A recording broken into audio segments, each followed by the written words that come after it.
اللہ نے حضرت سلیمان کا واقعہ بیان کیا، اور حضرت سلیمان بادشاہ بھی ہیں، نبی بھی ہیں، جلیل القدر بادشاہ، عظیم الشان نبی، اور اللہ تعالیٰ نے حضرت سلیمان کو کئی قسم کے اعزازات اور معجزات سے بھی نوازا۔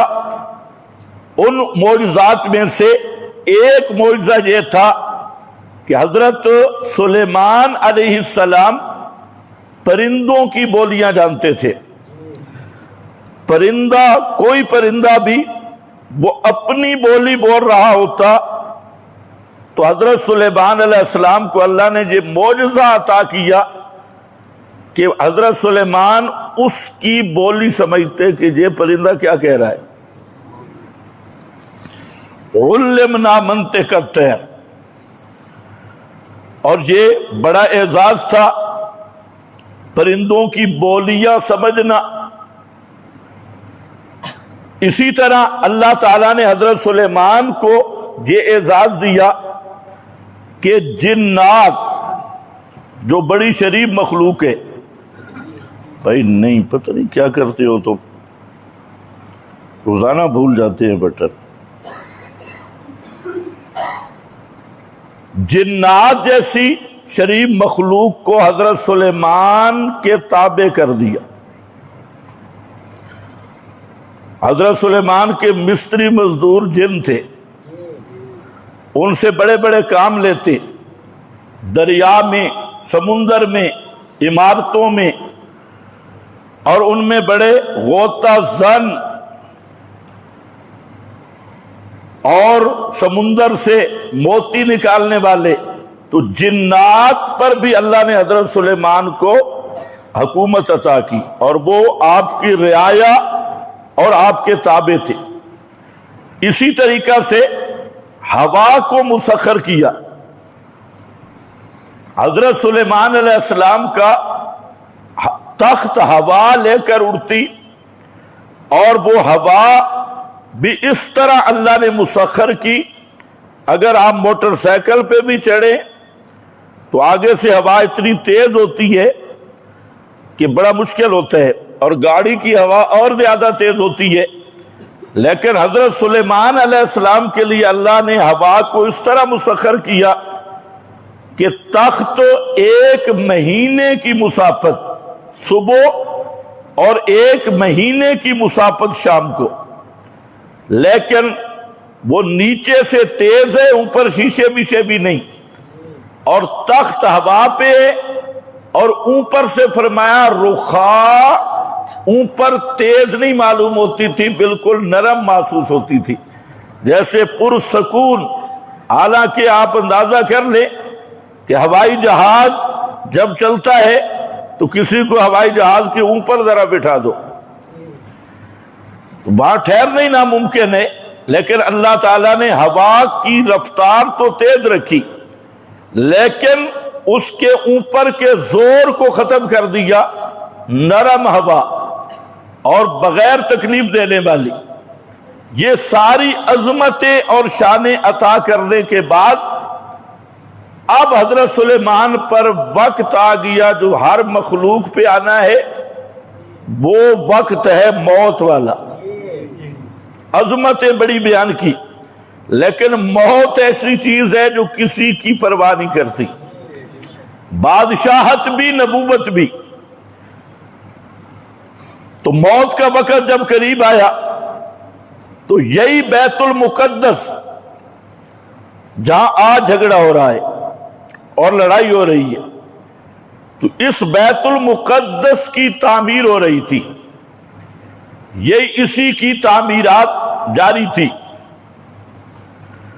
اور جنات مزدور مستری تھے، ابھی تک تکمیل نہیں ہوئی تھی کہ حضرت سلیمان علیہ السلام پہ وقت مقرر آ گیا۔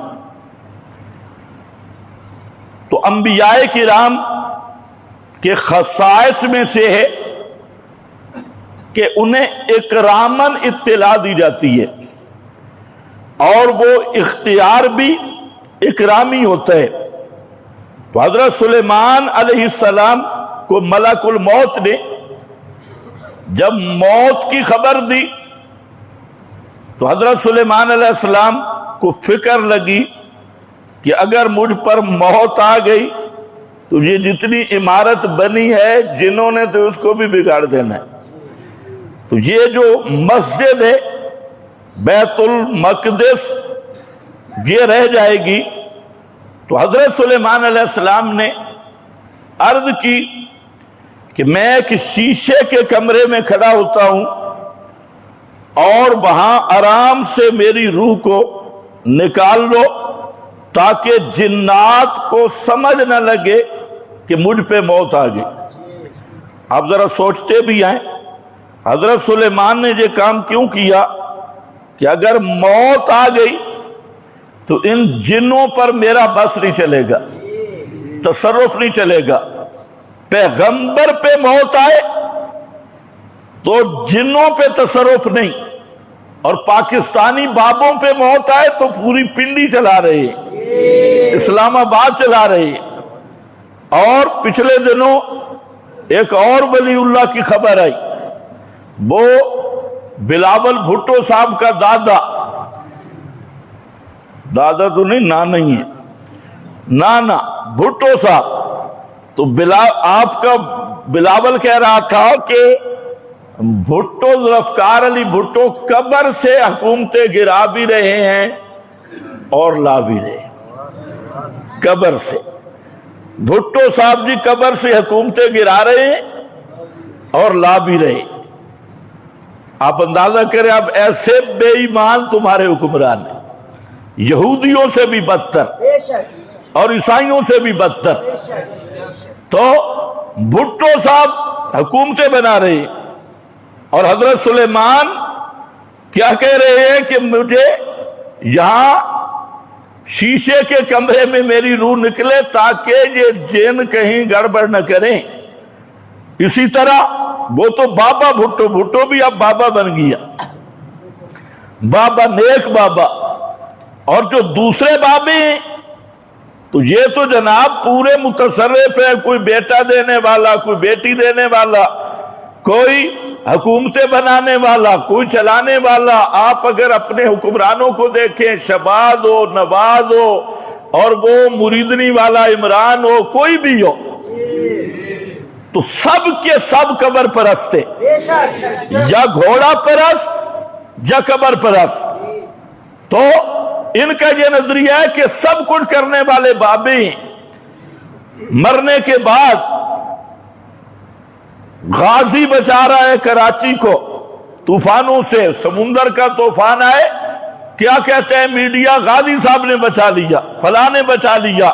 تو یاد رکھو یہ خالصتاً کفریہ نظریہ ہے اور یہ جاہلیت کا نظریہ ہے، یہ محمد مصطفیٰ کا دیا ہوا دین نہیں ہے۔ یہ عقیدہ رکھنا کہ بابے مرنے کے بعد بیٹے بیٹیاں دیتے ہیں، کاروبار چلاتے ہیں اور سنتے دیکھتے ہیں اور سب کچھ جانتے ہیں اور مرید کی ہر مشکل میں کام آتے ہیں، یہ وہ نظریہ ہے کہ ابو جہل سے بھی 10 قدم شرک میں آگے ہے۔ تو حضرت سلیمان علیہ السلام کھڑے ہوئے، روح مبارک نکل گئی، موت آ گئی۔ حضرت عبداللہ ابن عباس رضی اللہ تعالیٰ عنہ فرماتے ہیں کہ 1 سال تک حضرت سلیمان کی میت مبارک لاٹھی پہ رہی، بیت المقدس کی تعمیر مکمل ہو گئی۔ اب جن دیکھیں بھئی حضرت صاحب مراقبہ میں کھڑے ہیں، لمبی عبادت ہو گئی، کبھی ادھر پھریں کبھی ادھر پھریں، اللہ تعالیٰ نے لکڑی کے کیڑے کو، دیمک کو، سیخ جس کو کہتے ہیں، اس کو مسلط کیا اس لاٹھی پر جس پہ حضرت سلیمان ٹیک لگا کے کھڑے تھے۔ اب وہ دیمک اس کو کھانے لگی، لکڑی کا کیڑا، اور جو ہی وہ لاٹھی نیچے سے کمزور ہوئی اور اوپر میت کا وزن آیا، لاٹھی ٹوٹ گئی اور حضرت سلیمان علیہ السلام کا میت وجود وہ زمین پر گرا اور گرنے کی آواز آئی، دھڑام سے گرا۔ تو جن متوجہ ہوئے آواز سن کر، یہ کیا ہوا؟ تو جن جب قریب آئے تو انہوں نے کہا او ہو، یہ تو ہم ایسی مصیبت میں پڑے رہے۔ اب اس میں بھی کئی حکمتیں تھی۔ ایک حکمت یہ بھی تھی کہ جنات دعویٰ کر رہے تھے لوگوں کے سامنے کہ ہم غیب جانتی ہیں۔ ہمیں بھی پتہ چلتا ہے، آج جس طرح عاملوں کے پاس جاؤ تو آپ کو بتائیں گے میرے جن تابع ہیں اور جن غیب جانتی ہیں، تیرے چوری شدہ مال وغیرہ جنوں کے ذریعے میں بتا دیتا ہوں۔ حالانکہ ہمارے فقہا نے صاف لکھا، البحر الرائق میں اور بڑی بڑی کتابوں میں لکھا کہ اگر کوئی عامل تمہیں یہ کہتا ہے کہ میں چوری شدہ مال جانتا ہوں، خواہ کہے کہ جن بھی بتاتے ہیں مجھے، جنوں کا نام لے کے بھی کہے کہ میں تمہارا چوری شدہ مال جانتا ہوں، تصدیق کرنے والا بھی کافر ہے اور یہ دعویٰ کرنے والا بھی کافر ہے۔ کیونکہ غیب جاننا کس کی شان ہے؟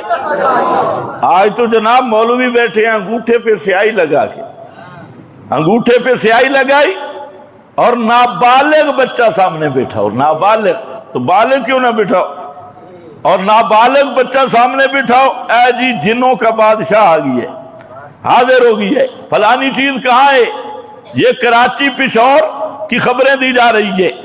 اور پھر کچھ دارہ بھر کے اور کچھ جو بالکل ازلی بدبخت اور مہر شدہ زندگی کے، وہ کیا کہتے ہیں؟ ہم قرآن دے کر حساب لگاتے۔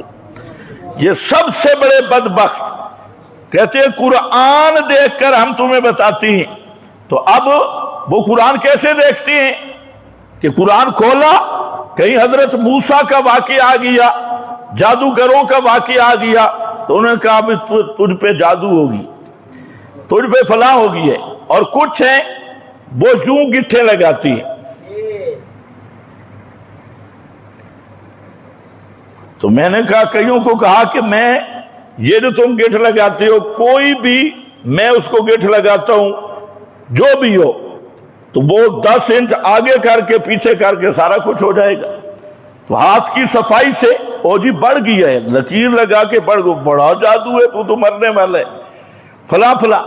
تو یہ سب اسی جن سے غیب کی خبریں بتانے والے اور احوال غیبیہ، نجومیوں کی، کوہان کی اور اس طرح کے پالس، اور یہ سب ہندوؤں، یہودیوں، عیسائیوں کی طرز ہے۔ محمد الرسول اللہ صلی اللہ علیہ وسلم کی یہ طرز نہیں، نہ آپ کا دین ہے۔ آپ اندازہ کریں، حدیبیہ کا مقام ہے، رات کو بارش ہو گئی، آپ حدیبیہ، بخاری شریف میں حدیث ہے، حدیبیہ میں تشریف فرما تھے، تو آپ نے صبح فرمایا کہ کچھ لوگ کافر ہیں، کچھ مومن ہیں، کچھ وہ لوگ ہیں کہ صبح کی کفر میں اور کچھ نے ایمان میں۔ تو صحابہ نے عرض کیا یا رسول اللہ کیا مطلب؟ تو آپ نے فرمایا کہ جن لوگوں کا یہ نظریہ ہے کہ ستاروں کی وجہ سے بارش ہوئی تو کافر بھی، وہ کافر ہیں۔ اور جو کہتا ہے بارشیں دینے والا اللہ ہے، ستاروں کی کوئی تاثیر نہیں، تو فرمایا مومن بھی، وہ آدمی مومن ہے۔ آپ اندازہ کریں، یہ میرا فتویٰ نہیں، یہ بخاری ہے۔ اور ستاروں کے برج اور ان کی تاثیریں وہ ماننے والے، تو یہ جتنے توہمات جہلیت ہیں شریعت نے سب کو اکھاڑ کے رکھ دیا۔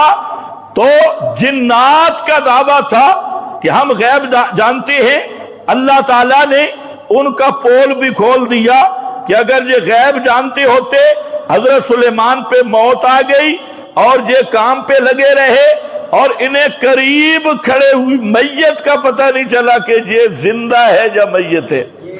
تھوڑے چولہا چو تعویذ کر کے لیا سے، تھوڑے سارے مال تے ڈنگر کراچی پشور سے لائیں گے۔ اور آج سب سے بڑی یہ جاہلیت ان عاملوں نے پھیلائی ہے، تعویذوں کے اڈے، عملیات کے اڈے، اور وہاں کاروبار اور وہاں پر پورے MBBS بن کے بیٹھے ہیں اور بڑے اسپیشلسٹ تعویذ جو ڈاکٹر ہیں.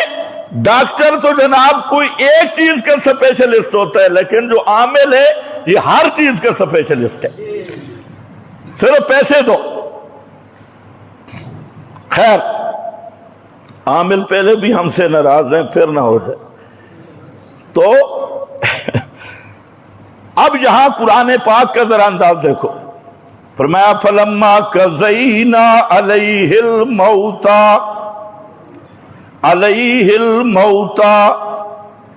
الموت کا لفظ آیا کس کے لیے؟ پیغمبر کے لیے. موضوع سے نہیں نکلنا، پیغمبر حضرت سلیمان کے لیے. فرمایا جب ہم نے فیصلہ کر دیا قضینا علیہ الموت، حضرت سلیمان پہ موت کا فیصلہ کر دیا. اب ذرا ایمان کا اظہار کرو، اگر پیغمبر پر موت نہ آتی ہوتی یا پیغمبر کے حق میں موت بے ادبی اور گستاخی ہوتی تو اللہ موت کا لفظ بولتے؟ حضرت سلیمان کے لیے بولا جا رہا ہے الموت. آگے ما دلہم علی موتہ الا دابۃ الارض، ما دلہم نہ دلالت کی ان کی، نہ رہنمائی کی ان کی حضرت سلیمان کی موت پر کوئی سی چیز نے دلالت نہیں کی. الا دابۃ الارض، مگر کیڑا زمین کا، زمین کی وہ دیمک اور کیڑا، لکڑی کھانے والی سیخ، وہ دابۃ الارض تاکل من ساعتہ، وہ کھاتی رہی حضرت کے عصا مبارک کو. من ساعتہ، حضرت کے عصا مبارک، عصا سمجھتے ہو؟ ہاں، حضرت کے عصا مبارک کو. پیغمبر کا ڈنڈا بھی مبارک ہے، پیغمبر کا ڈنڈا بھی مبارک ہے. بارک ما حولہ، پیغمبر کی ہر چیز مبارک ہے. پیغمبر کے ہاتھ والا عصا بھی مبارک ہے، ڈنڈا شریف، عصا شریف، سواری شریف، سواری مبارک. اور یہ صرف نبی کی شان ہے، یہ تیرے حضرت کی کوئی چیز شریف نہیں.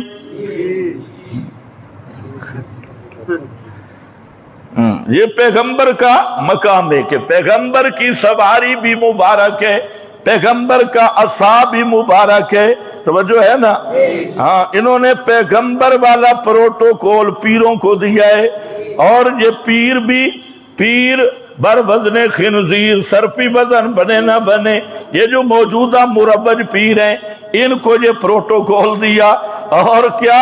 تبرک کے لیے پیشاب پیتے ہیں. نوش فرمان پیر صاحب کا پیشاب پیتے ہیں.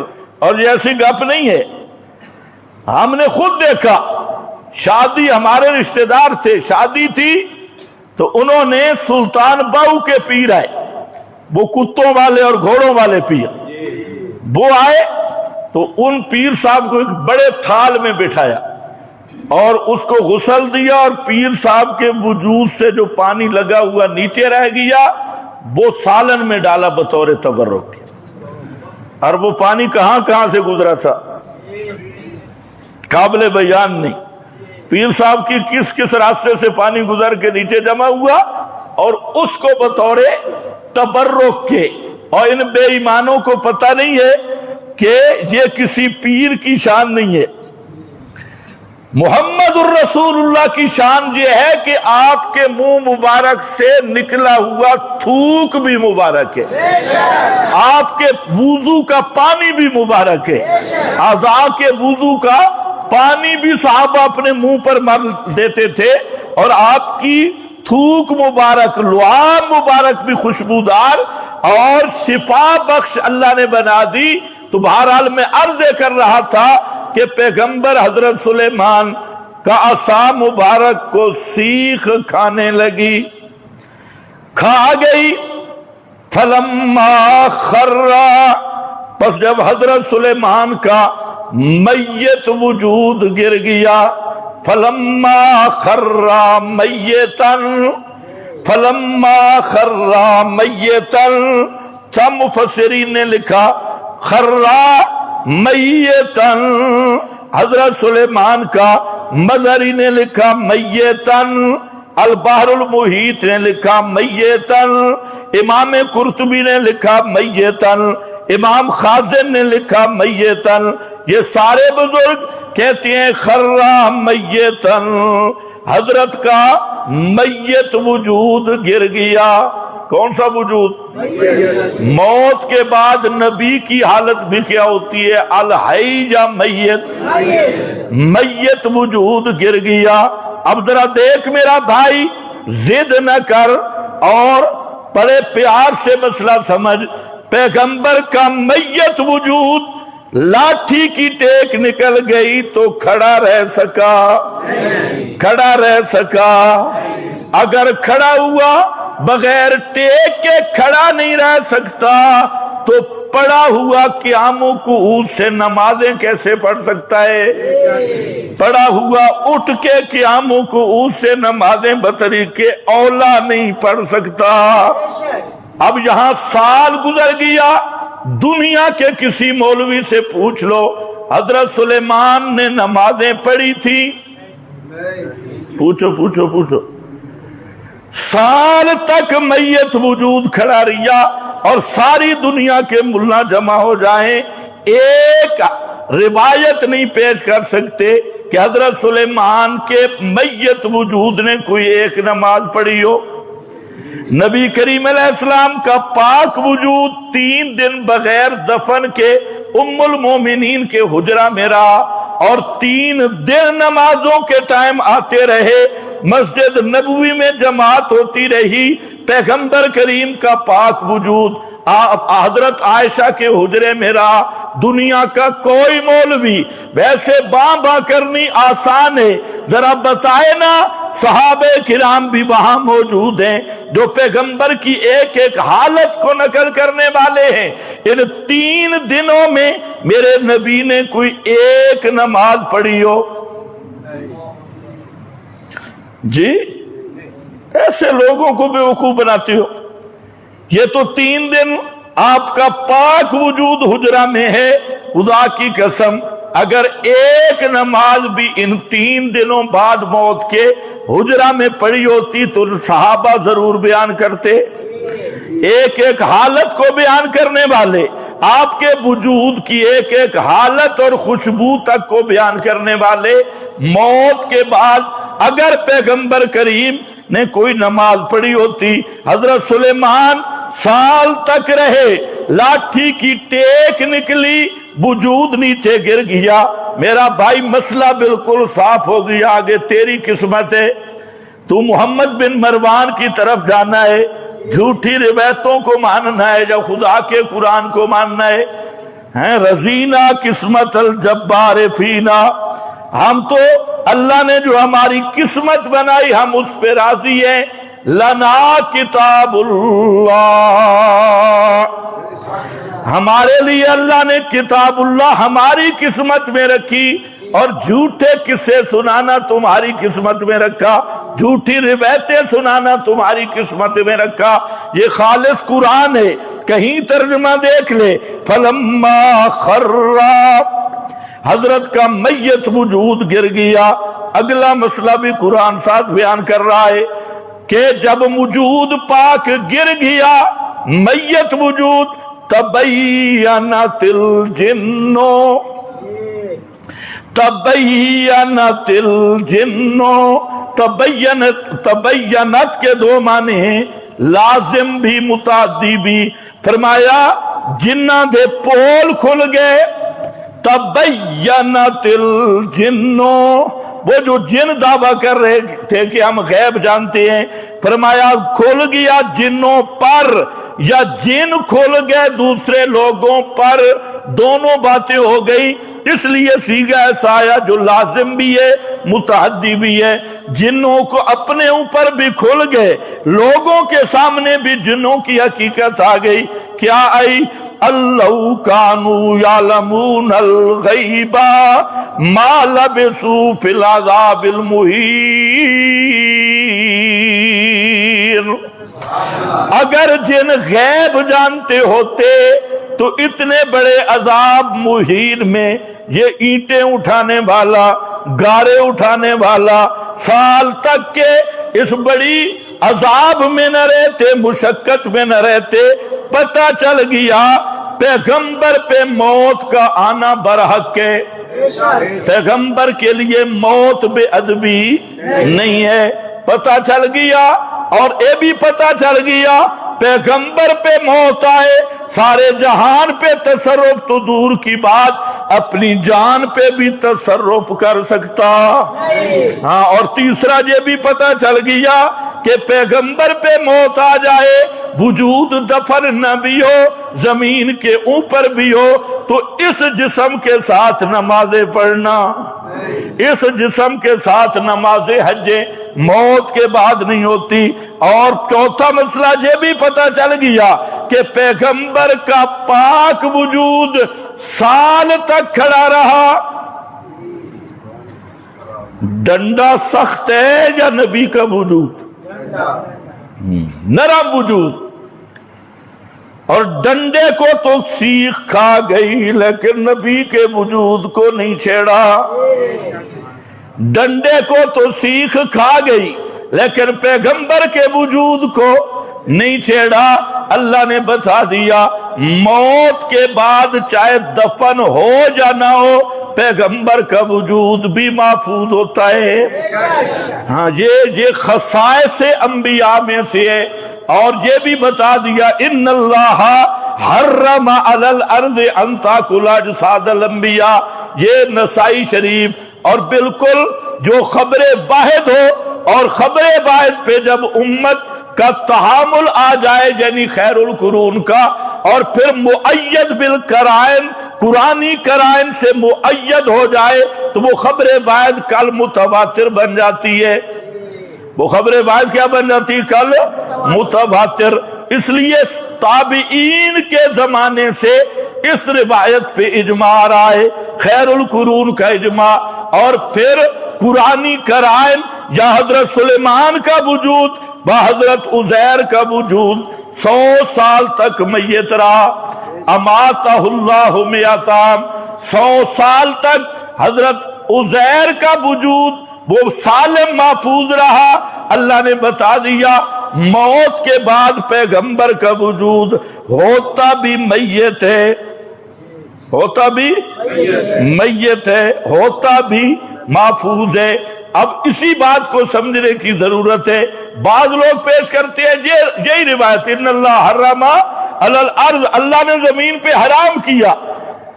اور ابن ماجہ کا ایک ادراج ذکر کرتی ہے کہ وہ انبیاء کے وجودوں کو کھائے تو کہتے پتہ چلا نبی زندہ ہے۔ واہ، تو انو کتوں پتہ چلا؟ اور زندہ یہ بابا بھی بیٹھے 80-85 سال کا، اس کا جسم بھی سلامت ہے۔ زندہ امتی بھی ہو تو اس کا وجود سلامت ہے، اور زندہ وجود سلامت ہو یہ کوئی کمال نہیں۔ کمال تب ہے کہ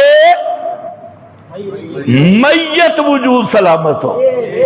یہ خصوصیات ہے، امتی زندہ رہے اس کا وجود سلامت ہے، اور نبی زندہ ہو وجود سلامت ہو تو کمال نہیں۔ کمال تب ہے امتی مر جائے اس کے وجود کی کوئی گارنٹی نہ رہے، پیغمبر پہ موت بھی آ جائے، میت وجود بھی اللہ اپنی قدرت سے سلامت رکھے، محفوظ رکھے۔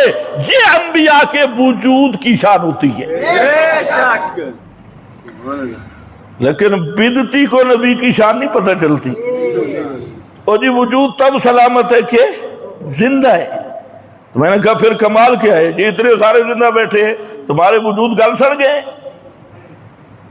کمال تو تب ہے اب جہاں میت بھی وجود ہے، سلامت بھی وجود ہے، دونوں چیزیں ہیں۔ یہ مضمون ہمارا لمبا ہو رہا ہے۔ اور چھٹا مسئلہ یہ بھی سمجھ آ گیا کہ جن بھی غیب نہیں جانتے، اس لیے مت پریشان ہویا کرو کہ جنات والے جنہ دا پیو بھی غیب نہیں جاندا، جن کیا جانیں گے؟ جنات کبھی غیب جاننا کس کی شان ہے؟ صرف اللہ کی شان ہے۔ اب ذرا دیکھو، یہ تو قرآن پاک کی یہ مضمون کبھی ختم ہونے والے نہیں۔ حضرت یحییٰ کا ذکر کیا، سلام علیہ یوم ولدا و یوم یموتو، پھر آ گیا یوم یموتو۔ یحییٰ پیغمبر نبی بھی ہے، شہید بھی ہے، لیکن ان کے لیے بھی یوم یموتو، ان پہ سلام ہو جس دن وہ پیدا ہوئے اور جس دن وہ مریں گے۔ وَيَوْمَ يُبْعَثُ حَيًّا، اور جس دن زندہ کر کے اٹھائے جائیں گے، جس دن زندہ، موت کے بعد زندہ کر کے اٹھائے جائیں گے۔ ایک بات تم مجھے بتا دو، قیامت کے دن زندوں کو زندہ کیا جائے گا یا میت کو؟ زندہ کو کیا جاتا ہے یا میت کو؟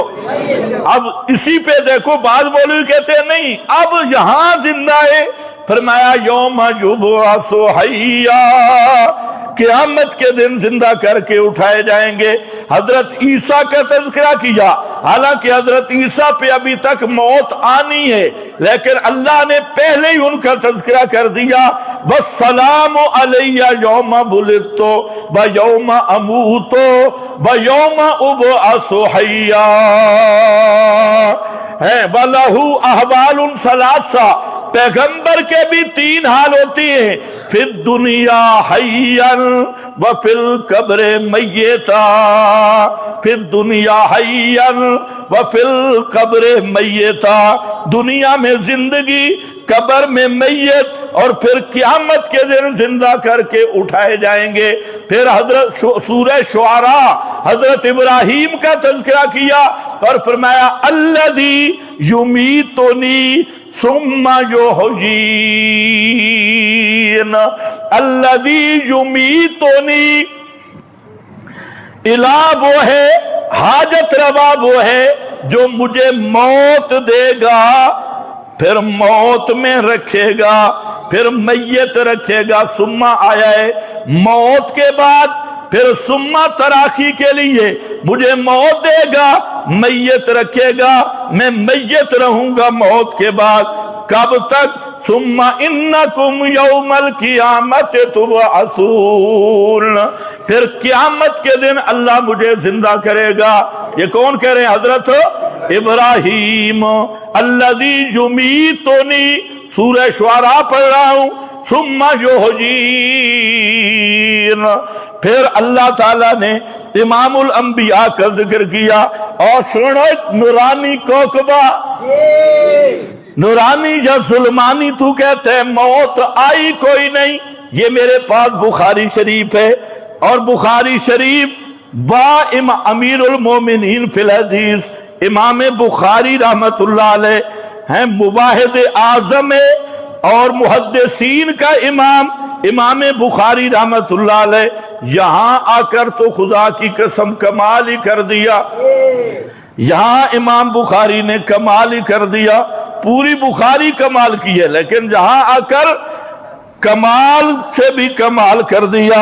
یہ باب نمبر 85 ہے، اور باب مرض النبی صلی اللہ علیہ وسلم ووفاتہ، نبی کی مرض اور وفات کا باب، اور یہ وہ باب ہے امام بخاری نے پیغمبر کریم کی وفات اور موت کی 30 حدیثیں اکٹھی ذکر کی ہیں۔ کتنی 30 حدیثیں صرف اس باب میں، اور آگے پھر باب قائم کر دیا، باب وفات النبی۔ یہاں پر بھی وفات النبی پہ 30 احادیث امام لایا، اور ایک آیت بھی لایا۔ امام بخاری کی عادت ہے پہلے قرآن پیش کرتا ہے، پھر احادیث پیش کرتا ہے، کیونکہ امام بخاری کی طرز یہی ہے کہ قرآن اصل ہے، متن ہے، اور حدیث اس کا بیان ہے، لِتُبَيِّنَ لِلنَّاسِ۔ اور یہی وجہ ہے کہ امام بخاری رحمت اللہ علیہ درایت کے بھی امام ہیں، جو روایت قرآن سے ٹکراتی ہے امام اسے دیوار پہ لے جاتے ہیں اور کہتے ہیں یہ پیغمبر کا فرمان ہی نہیں ہے۔ یہ تو آج کل کچھ گندے کیڑے کھڑے ہوئے، جھوٹی روایتیں، جھوٹے راوی، اور وہ ذمے لگائی نبی پاک کے۔ تو یاد رکھو سب سے بدبودار منکر حدیث وہ ہے جو جھوٹی روایتیں پیغمبر کے ذمہ لگائے اور موضوع اور ضعیف روایتیں نبی کے ذمہ لگائے، وہ منکر حدیث بھی ہے، وہ منکر قرآن بھی ہے، منکر نبوت بھی ہے، اور گستاخ رسول بھی ہے، اور گستاخ اللہ بھی ہے۔ اتری حدیثاں کٹھیاں آئیاں پہین بھئی، اے منندیاں پیٹ ہی درد ہوں دے، بخاری چھوڑ کے تے پھر کدھر رہا؟ او الانبیاء واحیاء فی قبورہم، پوری سیاستہ میں نہیں ملتی۔ آ ذرا سن